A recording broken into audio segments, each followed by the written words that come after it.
Muhammad Agus Darmawan dari Prodi Akuntansi Universitas Bina Insan di kelas 4A2 dengan NIM 1901020078P. Dan saya di sini akan mewawancarai saudara saya yang kebetulan satu desa yang bergerak sebagai wirausahawan muda di dalam bidang budidaya jamur tiram sebagai salah satu tugas mata kuliah manajemen strategi. Sebelumnya saya kenalkan di sini, beliau ini adalah seorang wirausahawan muda budidaya jamur tiram yang bergabung dalam suatu lembaga akademik peradaban desa Danau Datu, Provinsi Bengkulu ya maksudnya, sebagai Institut Budidaya Jamur Tiram, sebagai instruktur budidaya jamur tiram. Kemudian langsung saja Mas, boleh perkenalan diri. Oke. Baiklah, assalamualaikum warahmatullahi wabarakatuh. Perkenalkan, nama saya Diani Jayanto. Ya, kebetulan saya ini juga merupakan salah satu mahasiswa gitu. Jadi kita sama-sama mahasiswa gitu. Jadi saat ini saya masih merupakan mahasiswa Universitas Bengkulu, mahasiswa jurusan kehutanan angkatan 2016 dan sekarang masuk semester 10 ya. Masih ada sisa. Ya, masih ada sisa 2 tahun gitu. Jadi kebetulan ya, itu saya memang benar saya tergabung dalam suatu lembaga yang ada di Provinsi Bengkulu, itu Akademi Peradaban Desa. Dalam lembaga tersebut itu langsung dibimbing atau dibina oleh Bapak Dr. Insinyur Herman Malik MSc. Beliau merupakan salah satu anggota Perserikatan Bangsa-Bangsa pada saat itu, dan juga beliau itu merupakan mantan dosen Universitas Bengkulu dan merupakan dosen terbang di Jerman, di Cina, di Jepang, Australia. Itu sudah beliau pijak seperti itu. Sangat berpengalaman Ya, dosennya. ya, dia dosen di kampus-kampus tersebut. Jadi saya belajar banyak dengan beliau tentang berwirausaha. Nah, walaupun sebelumnya saya sudah pernah belajar baik melalui media sosial, itu kan, melalui seseorang yang sudah pernah berperan dalam berbudidaya jamur tiram tersebut, dan juga teman-teman atau orang tua saya sendiri juga. Jadi kata lainnya otodidak ya sebenarnya. Iya. Jadi langsung saja ya Mas ya. Iya. Saya mau ada sedikit bertanya atau kita berdiskusi ya. Iya. Nah, jadi kan Mas Dian ini sudah malang melintang, sudah banyak sekali pengalamannya di dalam budidaya jamur tiram. Nah, awal mula sebelum Mas Dian gabung atau terjun ke dalam budidaya jamur tiram ini, apa sih yang membuat atau Mas Dian itu terinspirasi atau dari mana asalnya? Iya. Kok bisa langsung meyakinkan diri ke jamur tiram? Ya. Jadi ini jadinya cerita pengalaman ini ya. Bahas sekalian ya. Ya. Jadi waktu itu saya itu waktu semester 3, semester 5 atau semester 5 kalau nggak salah itu saya terasa ini jadi mahasiswa itu. Kuliah pulang kayak gitu. Jadi nggak ada kegiatan pagi itu, namanya mahasiswa masih tidur pagi. Masih tidur ya, nunggu jam waktu kuliah. Iya. Tidak ada kegiatan. Sedangkan kuliah dalam sehari itu biasanya paling tidak 2 mata kuliah. Iya. Sedangkan 2 mata kuliah itu dalam satu mata kuliah paling enggak 1 jam 45 menit. Iya. Nah, jadi banyak sekali waktu kosong yang terbuang. Sia-sia. Ya, sia-sia. Nah, saya pernah mencoba sebelum berpijak ke budidaya jamur tiram, itu saya mencoba menanam jahe waktu itu. Menanam jahe ngambil tanah dari kampus. Ya. Dan ternyata kurang maksimal itu. Dan setelah itu saya dapat rekomendasi dari orang tua saya, coba kalau di Bengkulu budidaya jamur tiram. Saya cari dosen yang memiliki inovasi dalam berwirausaha. Itu bukan dosen saya. Kebetulan dia Pak Hendri, dosen proteksi tanaman beliau. Beda jurusan. Ya, beda jurusan. Jadi saya cari Pak Hendri itu. Jadi ilmunya pun sangat luar biasa Pak Hendri. Beliau memberikan saya modal untuk berwirausaha, terus sekaligus ada kendaraan juga untuk pengangkutan serbuk gergaji gitu. Jadi dari situlah saya belajar dalam berbudidaya jamur tiram. Memang awalnya itu banyak sekali kegagalan. Tidak sekaligus langsung saya bisa tumbuh jamur tiram kayak gitu. Banyak yang kalau bahasa orang pembudidaya itu kontaminasi yang gagal terjadi. Jadi banyak jamur-jamur yang tidak tumbuh. Setelah itu saya coba terus. Saya coba dan kebetulan teman saya kan bersama teman namanya Eko Kurniawan itu. Beliau kebetulan mau melaksanakan skripsi. Jadi direkomendasikan oleh Bapak Hendri tadi dan dosen-dosen kehutanan untuk melaksanakan skripsi itu atau skripsinya itu dalam proses budidaya jamur tiram. Jadi kebetulan dia juga mau skripsi tentang budidaya jamur tiram. Beliau meneliti atau riset itu dalam pengaruh kayu. Jadi kayu mana yang lebih bagus dalam budidaya? Mana yang tumbuhnya bagus gitu. Jadi dari situlah kami lambat laun ternyata bisa memahami dari jamur itu. Gimana sih jamur itu perbandingannya dari kayu kan, kalau bahannya kan dari kayu, terus ada dedak, ada kapur dan juga pastinya bibit itu. Dari situlah kami mulai belajar. Terus tak lama kemudian rumah jamur yang ada di di kampus itu, saya kan membuat rumah jamur itu di kampus dengan dukungan dosen-dosen tadi ya. Iya, dosen-dosen. Di tempat kami itu ditempatkanlah tempat untuk berwirausaha atau pelatihan dalam kewirausahaan untuk mahasiswa di kampus. Jadi sudah ada. Nah, disitulah kami belajar dalam public speaking atau pembelajaran dalam berbicara di depan orang banyak, gitu kan. Sehingga tempat kami itu mulai ramai gitu. Dan senangnya itu kami terbantu dalam proses packing jamur. Jadi mutualisme kami. Mereka dapat ilmu, saya dapat bantuan tenaga. Itu seperti itu.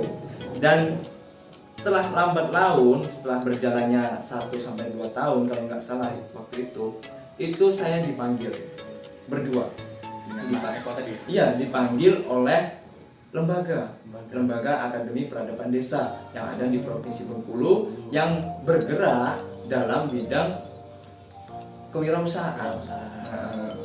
Nah, di situ salah satu item kewirausahaan yang dilakukan itu yaitu jamur tiram.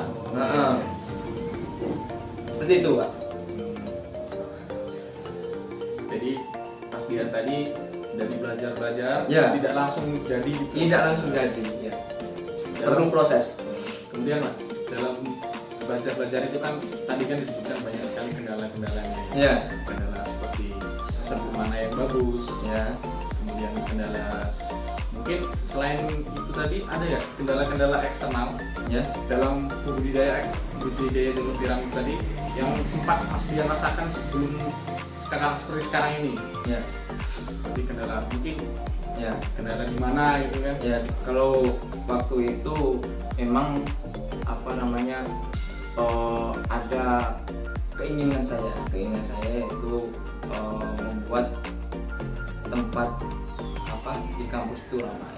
Nah, jadi alhamdulillah untuk saat ini untuk kendala itu kalau dalam bidang eksternal untuk budidaya ini di kampus itu tidak ada. Tidak ada ya.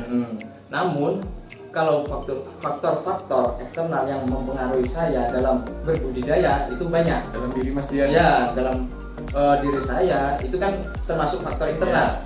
Dan untuk faktor eksternal yang mempengaruhi dalam diri saya untuk bergerak untuk menjadi seorang wirausahawan kayak gitu, itu banyak.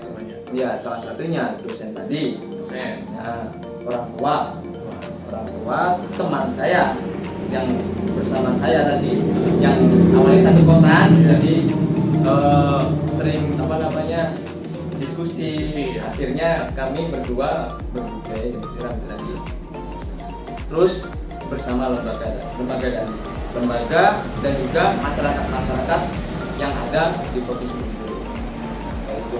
Dan kebetulan itu setelah saya mengikuti lembaga tersebut, itu saya bisa berkeliling ke seluruh provinsi yang ada di Provinsi Bengkulu. Sudah sekitar 30 desa yang sudah saya singgahi dalam pelatihan. Nah, di situ saya sebagai instruktur dalam budidaya jamur tiram. Gitu. Terus kembali lagi ke jamur tiramnya, Mas. Ya. Kan dalam budidaya jamur tiram itu setelah kita membudidaya, kita itu kan menjual. Ya. Nah, menjual ke konsumen tentunya Ya. kan. Kemudian dalam lingkungan kampus atau UMKM budidaya jamur tiram ini, kendalanya, kembali lagi kendala. Ya. Kendala penjualan itu ada nggak ke penjualan ke konsumen? Misalnya kan kalau jamur itu terkenal tidak awet. Ya. Terkenal tidak awet, kemudian cara pemasarannya juga supaya cepat keluar lah dari itu gimana? Jadi kalau dalam proses pemasaran itu memang waktu itu awalnya ada beberapa kendala. Ya.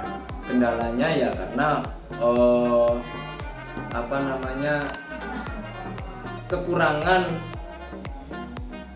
ilmu, kekurangan pengalaman, pengetahuan, sehingga kita susah dalam pemasaran. Oh ya. Namun kami berdua itu tidak pesimis, tetap optimis bahwasannya kita bisa kayak gitu. Gimana caranya? Caranya kami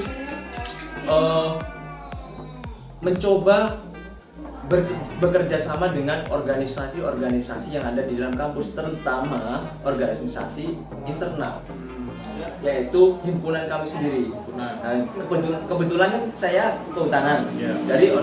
Jadi organisasi kami itu himpunan mahasiswa Silva Universitas Bengkulu. Jadi di situ kami mencoba mengusulkan proposal kepada Fakultas Pertanian dan juga jurusan. Akhirnya tembus dan jadilah tempat kafetaria, produk-produk makanan yang diolah serba jamur di kampus. Ya, kampus kami. Seperti itu. Jadi disitulah tempat-tempat penjualan kami dan ada polanya juga itu. Dan polanya itu ya waktu itu kami diskusikan sama Bang Eko. Untuk awal itu memang kita harus gimana caranya jamur segar itu terjual. Ketika jamur segar itu tidak terjual, itu barulah masuk ke dalam kafetaria tadi. Ya. Setelah kafetaria tersebut kan produk jamur itu sudah dibersihkan. Ya. Jamur itu. Waalaikumsalam. Produk jamur itu sudah dibersihkan ya. Ya. Jadi dari jamur yang sudah dibersihkan itu kami langsung buat produk-produk seperti nugget, terus tumis jamur tiram, terus ada sate jamur tiram dan lain sebagainya macamnya itu. Yang penting produknya serba jamur.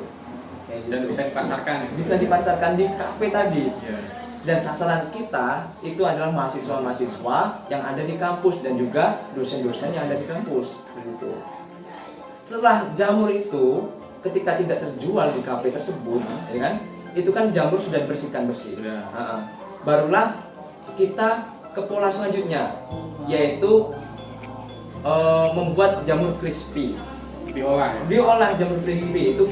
Jamur crispy itu kan tahan lama. Yeah. Ketika kita di Dikeringkan spinner. ya? Nah, keringkan itu Yeah. spinner, memakai alat spinner. Itu barulah kita packing menjadi produk. Nah, kita kemas menarik mungkin, baru kita pasarkan ke warung-warung setempat yang ada di kampus. Kita titip jasa Di warung-warung ya? Ya, itu waktu pengalaman di kampus. Jadi tadi supaya kendalanya kan kalau tidak keluar dibersihkan, kemudian ditaruh di kafe-kafe, Ya. di kafe di kampus. Ya, Kalau masih tidak keluar lagi, iya kita olah. packing olah lagi diolah. menjadi produk makanan ringan. Ringan. Gitu.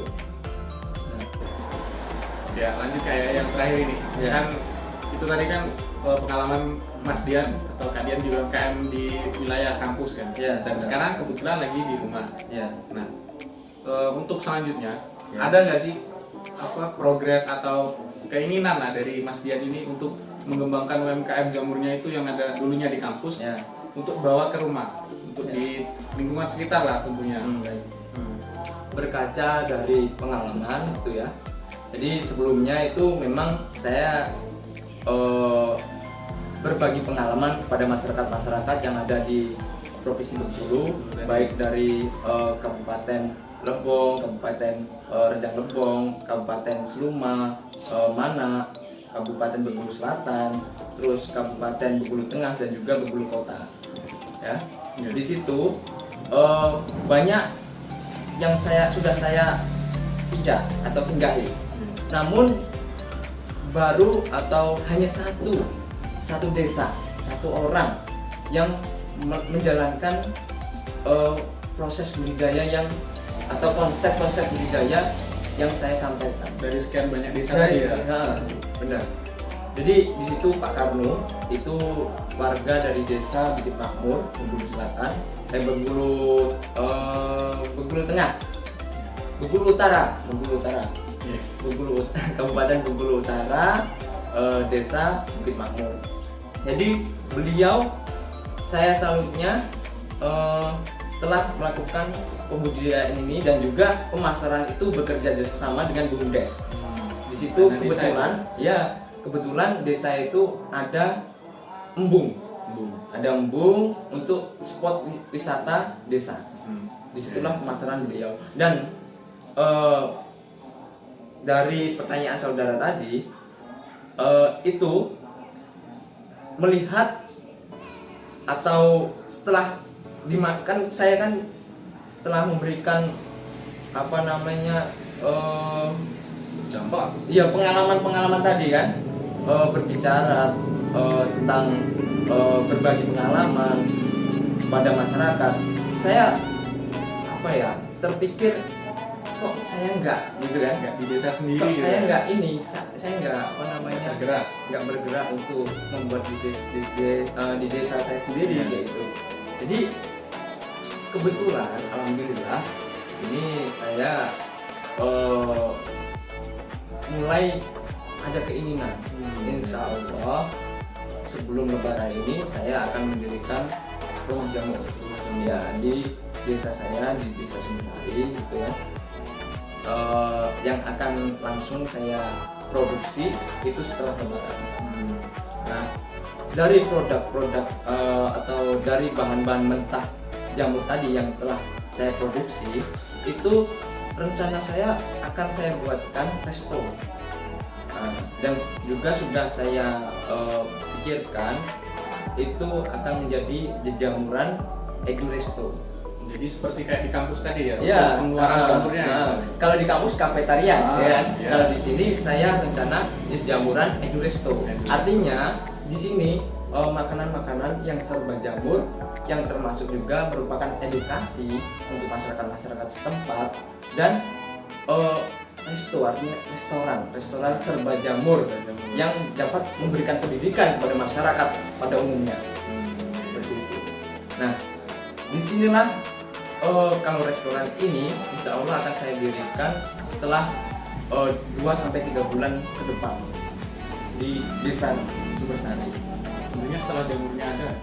Iya, setelah rumah jamurnya berdiri dan juga produk dari jamur sudah ada, bahan mentah tadi. Konsepnya seperti tadi, setelah kalau jamur mentah tidak terjual, ya kan, masuk ke kita olah ke resto. Nah, setelah kalau resto, seandainya resto itu tidak ada konsumen, akan kita olah menjadi produk-produk makanan ringan seperti itu. Itu mohon doanya kan, semoga akan dilancarkan usahanya saya, dan ini merupakan keinginan pribadi saya. Tidak ada dari pihak organisasi yang ikut campur, tergabung, ataupun pihak kedinasan manapun atau instansi yang manapun gitu. Jadi Mas Dian tadi menyebutkan dari keinginan pribadi ya. Iya. Nah, mungkin gambaran kedepannya kira-kira ada nggak terkendala, mungkin kan dari keinginan pribadi untuk mendirikan sebuah rumah jamur tadi, budidaya jamur, itu kira-kira kalau di lingkungan kita ini terkendalanya di bagian apa? Misalnya di kayu atau di bibitnya. Ya. Oke. Kalau untuk saat ini itu yang terkendala itu modal. Ya, untuk saat ini itu modal, karena dalam kita saat mendirikan sebuah usaha itu tidak luput dari modal. Ya, usahanya. Dan modal untuk dalam berwirausaha itu sangat besar sebenarnya. Tapi sekali, ya kan? Ya.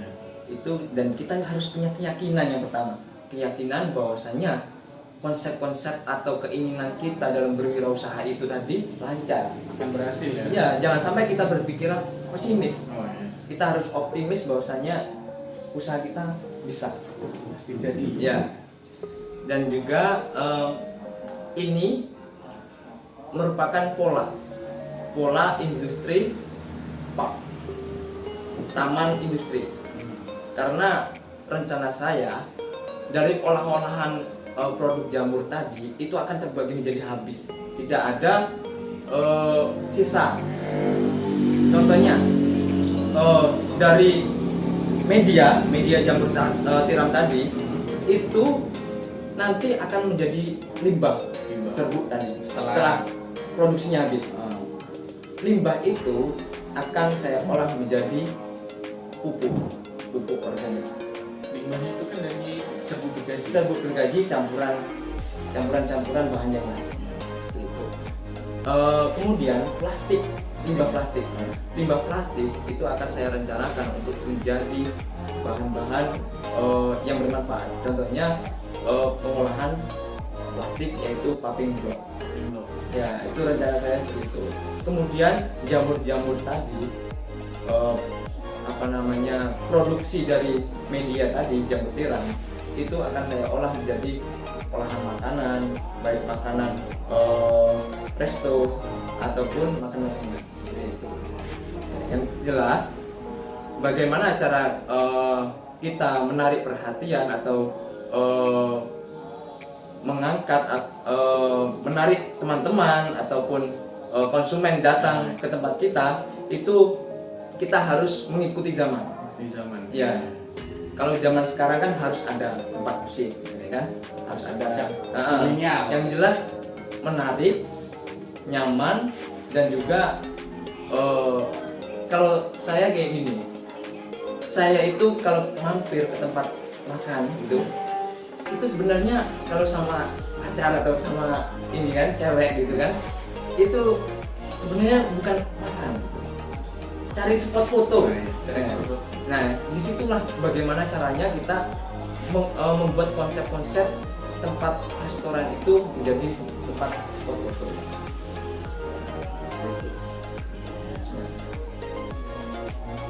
Terima kasih. Jadi itu tadi teman-teman diskusi atau wawancara kita dengan Mas Dian. dari situ kita bisa banyak belajar ya. Ya, yang pastinya kita harus punya faktor-faktor tadi, faktor internal, eksternal. Yang untuk internal itu yang jelas dari dalam diri kita sendiri, kita harus mempunyai keberanian, kita harus mempunyai inovasi, kreativitas, sehingga dari dukungan-dukungan dari faktor eksternal juga, itu baik keluarga, baik teman, baik orang-orang terdekat kita, sehingga modal tekad kita dalam menjalankan usaha itu kita tetap optimis bahwasanya kita bisa, seperti itu. Ya, itu tadi teman-teman diskusi kita dengan Mas Dian. Banyak sekali ilmu yang bisa kita dapat dari beliau tadi. Terlihat dari situ ya bahwa beliau ini sudah sangat berpengalaman dalam bidang budidaya jamur. Jelas proses Sudah banyak berproses dia dalam budidaya jamur tiram ini. Dan mungkin sebatas itu saja diskusi kita pada malam hari ini. Semoga bisa bermanfaat buat diri saya dan juga kita semua. Dan saya akhiri mungkin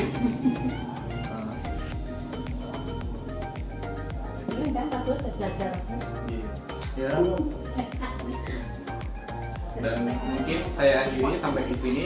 Terima kasih buat Mas Dian ya. Sama-sama. Saya akhiri. Wassalamualaikum warahmatullahi wabarakatuh. Waalaikumsalam.